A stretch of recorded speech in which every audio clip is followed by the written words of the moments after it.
invoked NATO's Article 4 after Russian drones violated its airspace.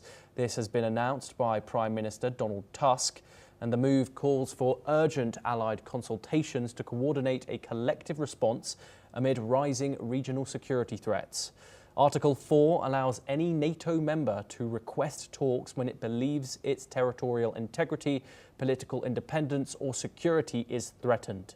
These consultations take place within the North Atlantic Council, NATO's main political decision-making body, and can lead to collective decisions or actions to address the threat.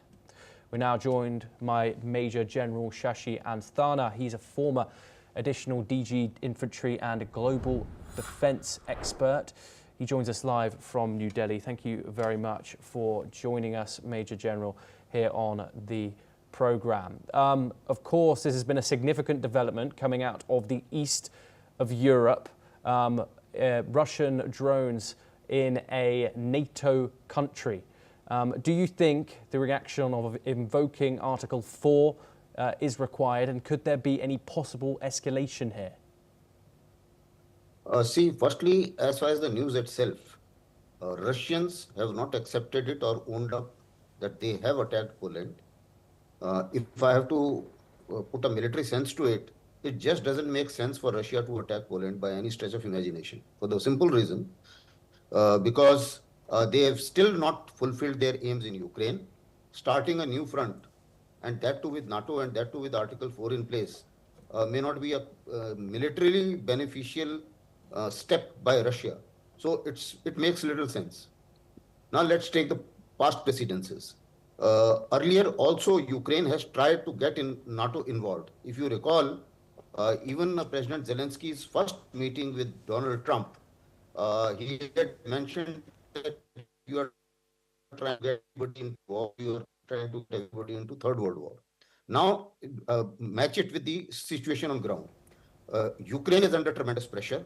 Whatever military assistance is being given, that's not good enough to stop the Russian onslaught, which is presently on, and it is quite aggressive now.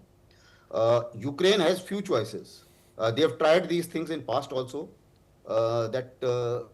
getting involved NATO in some manner, and if Article 4 is invoked, then Russia faces a bigger threat and perhaps a bigger deterrence than it would have been. Even if it doesn't get involved or it doesn't get evoked, even if the Article 4 is not evoked, Zelensky feels that Russia will come under pressure. Now, we have to see this report in context. Earlier also, there was, long back, Poland reported that there was a missile hit in their airspace. Thereafter, it was found that it was a Ukrainian missile which tried to hit Russian missile, and the debris went into Poland. That was later confirmed by both sides. Now, a kind of false flag operation, I cannot rule out a false flag operation by Zelensky too, in this particular case. So I think we will have to wait and see.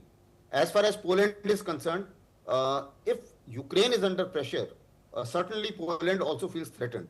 And with the kind of mood which is there in Washington and maybe in some of the Western capitals of Europe, even Poland feels that their threat is being taken lightly, and therefore an activation of threat by Poland to get NATO on board can well be a possibility. So there are a lot of possibilities. The news says that, okay, the Poland has said, and Zelensky has said that, okay, the drones have come into Poland and NATO aircrafts, they have destroyed it, and therefore now they want Article 4 to be revoked. And NATO should activate, and therefore they have called for a meeting. Poland being a NATO member is well within its rights to call for a meeting. But what happens subsequently, we will have to wait and see.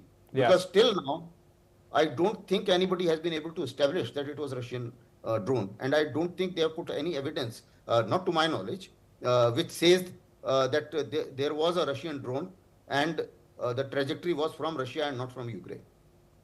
Okay, do stay with us, Major General. We have further updates on this story.